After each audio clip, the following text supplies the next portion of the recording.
गया है कि फसलों की बिजाई के समय डीएपी की भारी मात्रा में कमी हो जाती है। इस परंपरा को जारी रखते हुए इस बार भी देश में डीएपी की भारी कमी बनी हुई है। साथियों, डीएपी के बिना गेहूं की बुआई करना सीधे तौर पर उत्पादन घटाने जैसा है। डीएपी हर फसल के लिए एक महत्वपूर्ण खाद है जो फसल के उत्पादन को बढ़ाने में बहुत ज़्यादा महत्वपूर्ण भूमिका निभाती है। साथियों, डीएपी उपलब्ध ना होने पर हमें दूसरे विकल्पों की तरफ रुख करना पड़ता है, जिनमें एनपीके 20-20-0-13 आज के समय में मार्केट के अंदर बहुतायत उपलब्ध है। तो इस वीडियो के अंदर हम तुलना करेंगे एनपीके 20-20-0-13 और डीएपी 18-40 की, जिसमें हमें पता चलेगा कि क्या ये डीएपी के जैसा कार्य हमारी फसल के अंदर कर पाएगा या नहीं कर पाएगा। साथियों, जो एनपीके है इसके अंदर 3 पोषक तत्व होते हैं।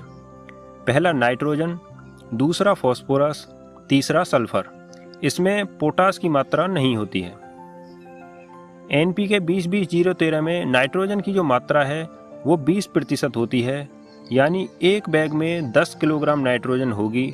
वहीं डीएपी में नाइट्रोजन की मात्रा की अगर हम बात करें तो वो 18% होती है, यानी एक बैग डीएपी में 9 किलो नाइट्रोजन होगी।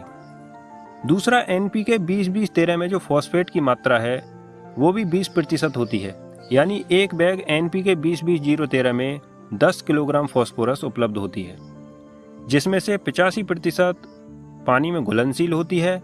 वहीं अगर हम बात करें डीएपी की तो इसके एक बैग के अंदर 46% यानी 23 किलोग्राम फॉस्फोरस होती है और एक बैग डीएपी में 39.5% फॉस्फोरस पानी में घुलनशील होती है।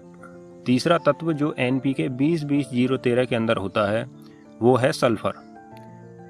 सल्फर की मात्रा की अगर हम बात करें तो एक बैग एनपीके 20-20-0-13 में 13% सल्फर होता है, जबकि डीएपी में सल्फर की मात्रा नहीं होती है। साथियों, अगर हम प्रयोग की बात करें तो हमारा मुख्य उद्देश्य इनसे फसल को फास्फोरस प्रदान कराना है।